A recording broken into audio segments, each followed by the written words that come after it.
দাদা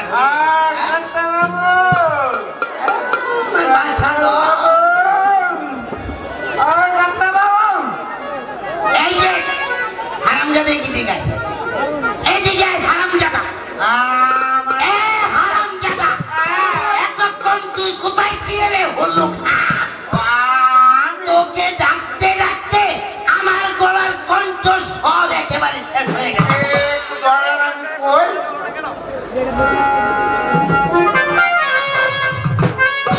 এই হলো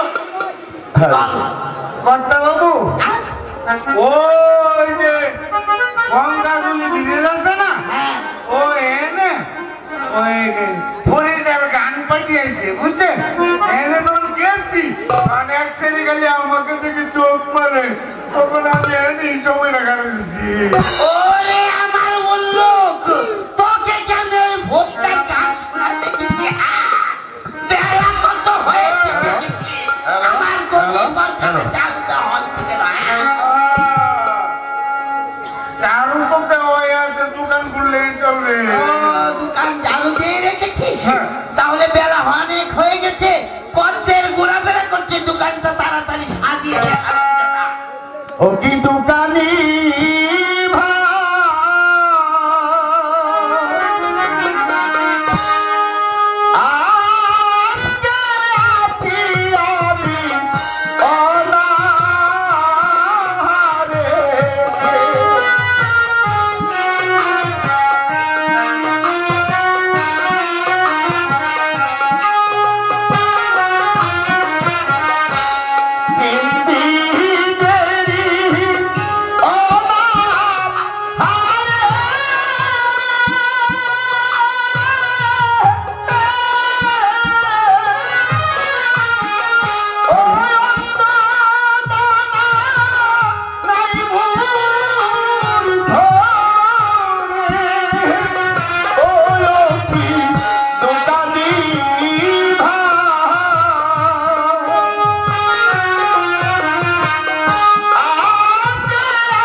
সবকিছু খুলে বলো বাবা।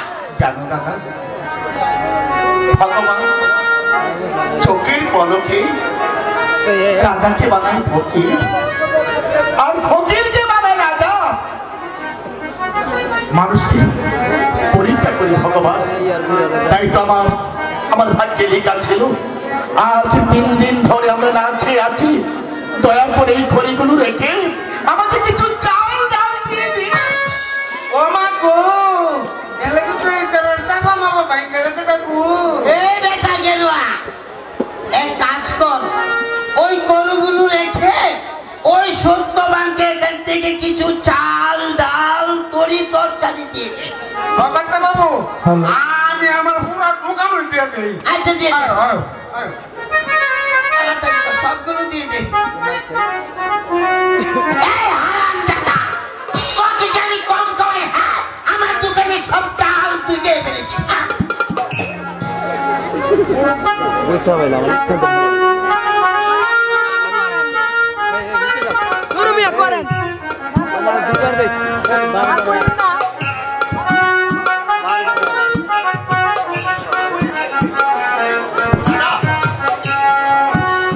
ভালো করে বেঁধে দে। হ্যাঁ, সত্যবানকে অনেক দূর যেতে হবে।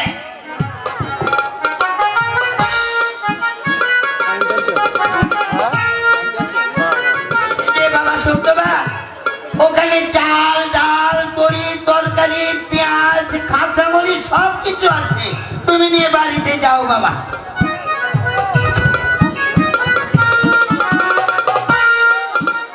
এই যে বাবা সত্যবান, ওভাবে তুমি প্রতিদিনই এসো, আমি তোমাকে দিয়ে দেব চাল ডাল। তাই হবে দাদা। আপনার তো তোমার লাগানো কাম কামাইবা। আমি চলে যাচ্ছি দাদা। আচ্ছা যাও। যাওয়ার পূর্বে আমি ঠাকুরের কাছে শুধু এই প্রার্থনাই করে দেব, তোমরা যেন এমনি ভাবে অসহায় মানুষের পাশে দাঁড়াতে পারো, ধনে জনে ভগবান যেন তোমাদেরকে ভরিয়ে দেয়, সারাটা জীবন যেন মানুষের উপকার করতে পারো। এই বেটা গেরুয়া, হ্যাঁ সে দেখছিস কি? হ্যাঁ, ওইগুলো মাথায় নিয়ে বাড়ি চল। এই বাবা উপকার করেন কিন্তু 12টা ভাগ তো আরে আরে শুন, উপকার করলে স্বয়ং ভগবান আরো দেবে, তুই যা দান করবি তার ডবল পাবে। এবার পরের বোঝা মাথায় নিয়ে বাড়ি চল।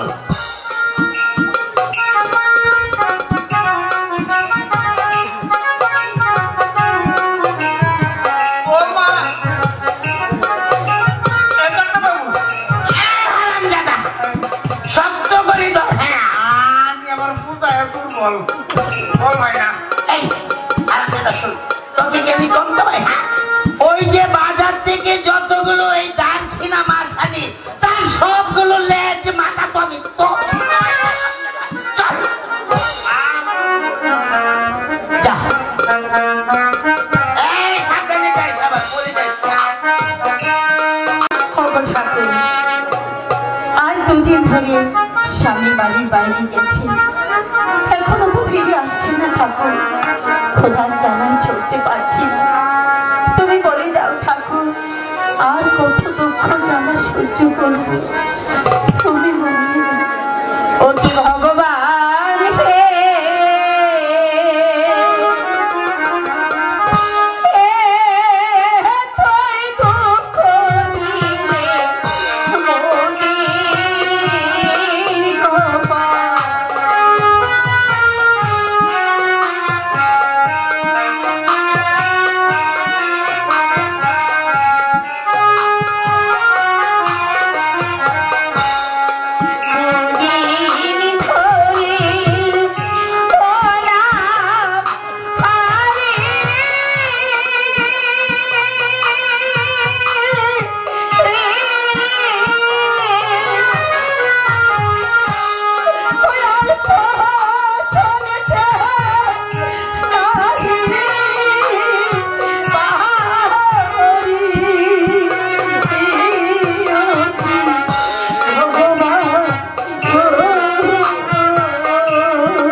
সত্যবতী কে? প্রিয়ে, স্বামী, প্রিয়ে, তুমি বেঁচে আছো প্রিয়ে?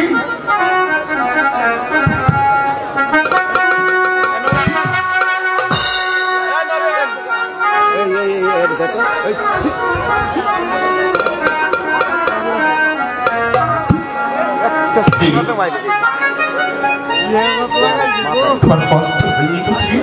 স্বামী, তোমার চরণ পুজবো স্বামী।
জানি না প্রিয়ে, কোথা থেকে কত খাবার পেয়ে স্বামী।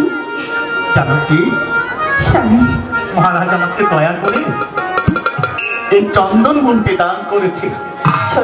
ওই বন থেকে কাঠ কেটে আমি বাজারে বিক্রি করে অনেক চাল ডাল তরকারি আমি এনেছি প্রিয়ে।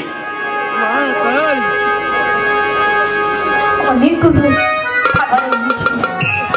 আমি জানি না প্রিয়ে, আমি জানি না প্রিয়ে, আমি ভগবানের কাছে আমার জীবনে কি পুণ্যের কাজ করেছিলাম যার মতো তোমার মতো স্ত্রীকে যার জন্য আমার জীবন সঙ্গী হিসাবে আমি পেয়েছি। ও কথা বলছো কেন? তোমার মতো স্বামী পেয়ে আমি নিজেকে বড় ভাগ্যবতী বলে মনে করছি। জানো প্রিয়ে, বলো। এই পৃথিবীর প্রতিটি মানুষ ভালোবেসে সুখী হতে চায়, কিন্তু সবাই কি সুখী হতে পারে? না না, অনেকজন দুঃখী দেখেছি।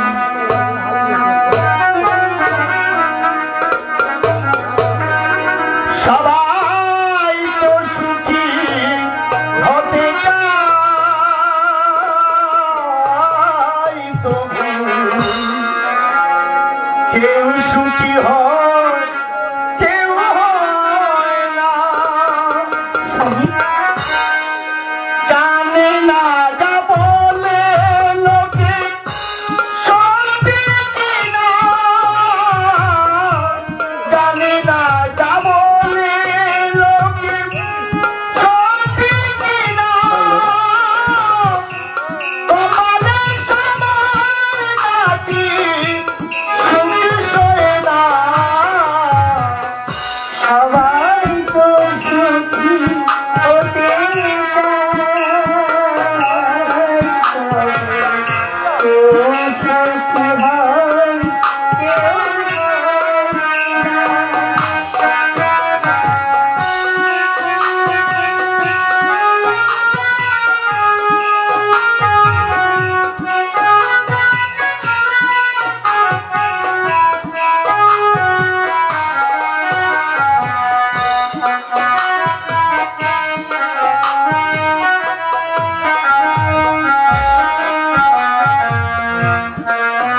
কেউ সুখী হয়, কেউ হয় না। হ্যালো, তুমি জড়েনি? তুমি স্নান করে এসো, আমি তোমার জন্য ভাত নিয়ে আসছি। এসো।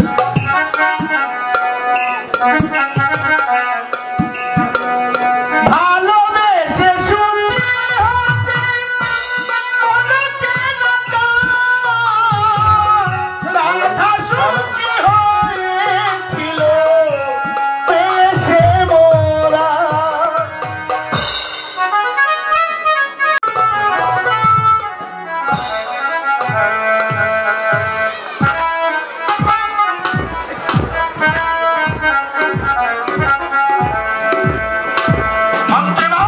মহারাজ, দেখতে দেখতে দিবা প্রায় অবসান হয়ে গেল। এই অবস্থায় সৈন্য সামন্ত নিয়ে রাজধানীতে ফিরে যাওয়া আমি সমীচীন মনে করি না। তুমি কি বলো? মহারাজ, আগে মহারাজ, আমি তো বলতে চেয়েছি, আমি বলছিলাম কি মহারাজ, দেখতে দেখতে দিবা প্রায় অবসান হয়ে এলো। হ্যাঁ, তাই আজকের রাতটুকু না হয় সত্যবানের জীর্ণ কুটিরে কাটিয়ে আগামীকাল সুপ্রভাতে আমরা দেশ অভিমুখে যাত্রা। তুমি কি বলো মন্ত্রী? হ্যাঁ মহারাজ, আপনার মনে নেই মহারাজ, ধরলা নদীর তীরে যে চন্দন বন আপনি সত্যবানকে দান করেছিলেন। চলুন আজ রাতটুকু সত্যবানের ঝিঙ্গ কুটিরে কাটিয়ে কাল সুপ্রভাতে না হয় আমরা দেশে যাত্রা করবো।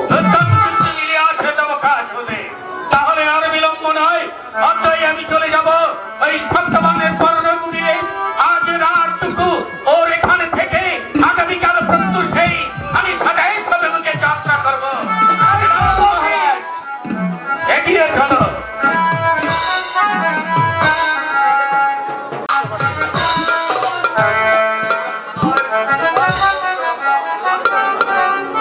খাবার হয়েছে?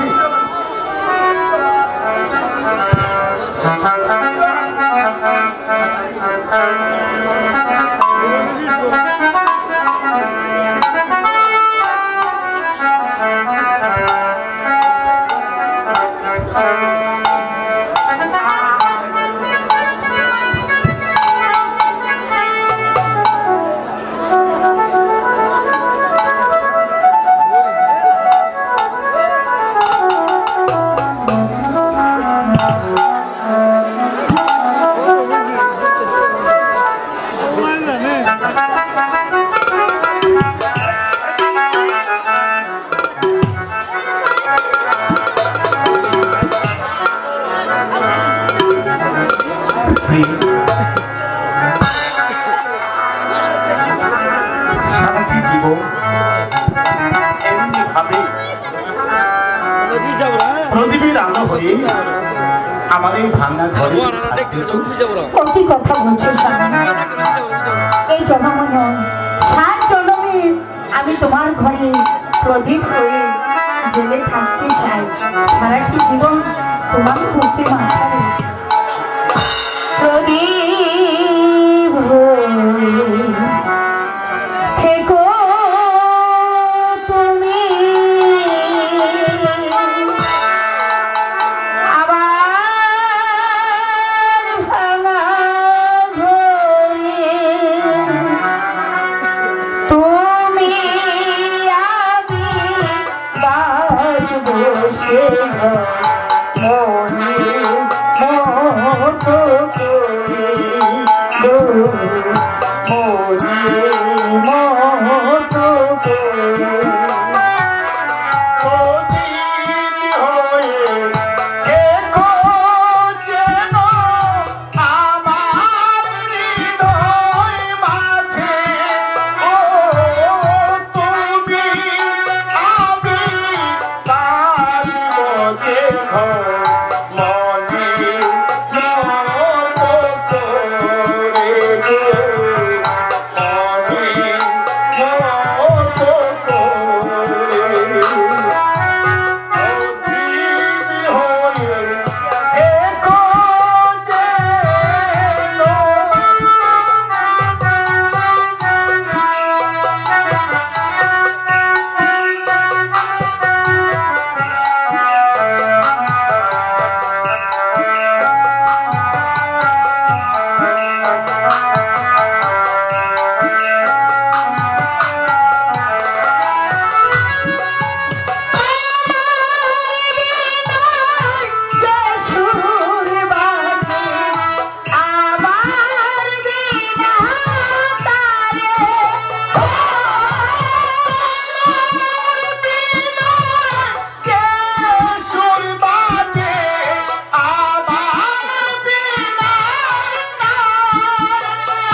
শুরু করো, আমি দরজাটা লাগিয়ে দিয়ে আসছি। কত আমি রেখেছি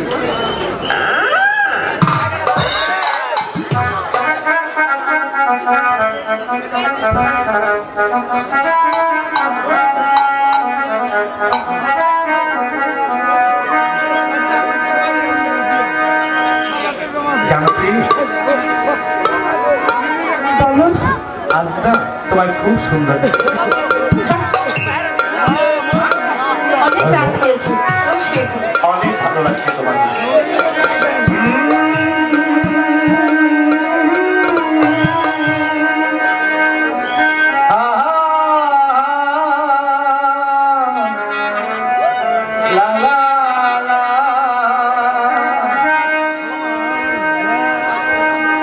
তোমারে লেগেছে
পুরনো কুটি থেকে দেখো।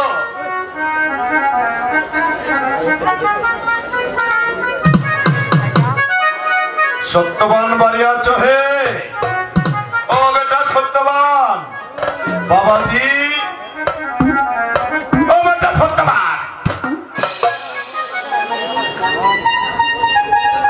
এই আরে ওঠো না। সত্যবান, এই কে যেন ও এসে বেটা কি হয়েছে? কে যেন এসেছে, দরজাটা খুলে দাও।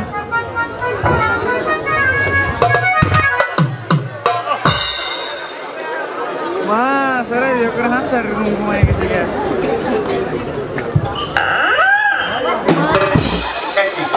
কোথায় কি আপনি? আরে আমি তো একা আসিনি, তাহলে সাথে এসেছে রাজা ধীরাজ, রাজা রণজিৎ সিংহ। মহারাজ, আপনি আমার প্রণাম করুন মহারাজ। আশীর্বাদ করে বৎস দীর্ঘজীবী হও।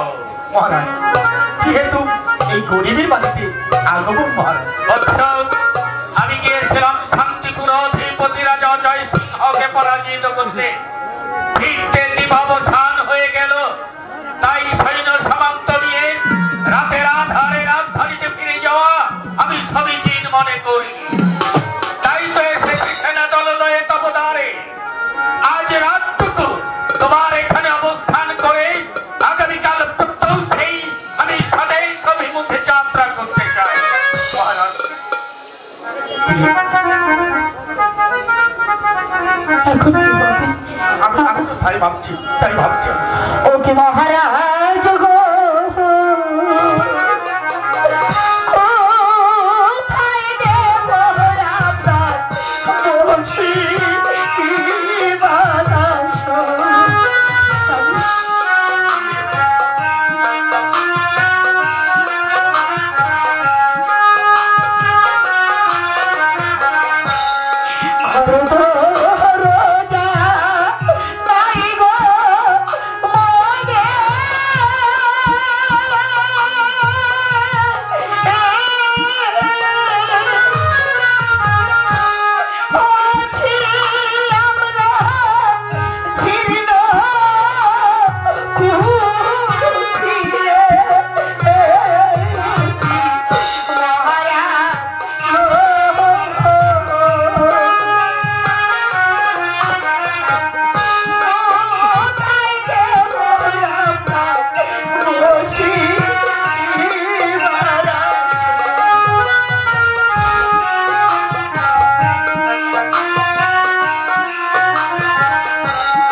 আহারের আমার নাহি তো প্রয়োজন। তুমি আমাকে তোমার এই বারান্দায় সামান্য একটু শয্যার ব্যবস্থা করে দাও। তুমি যদি আমাকে অনুরোধ করো, মানে অনুমতি দাও, তাহলে আমার পরনে বস্ত্র ছিঁড়ে মহারাজকে শয্যা পেতে দিতে পারি। পারবো।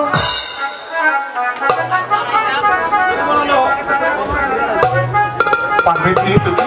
তুমি আমাকে অনুমতি দাও স্বামী। বেশ, আমি তোমাকে অনুমতি দিই।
ক্লান্ত মহারাজ, আপনি বিশ্রাম করুন।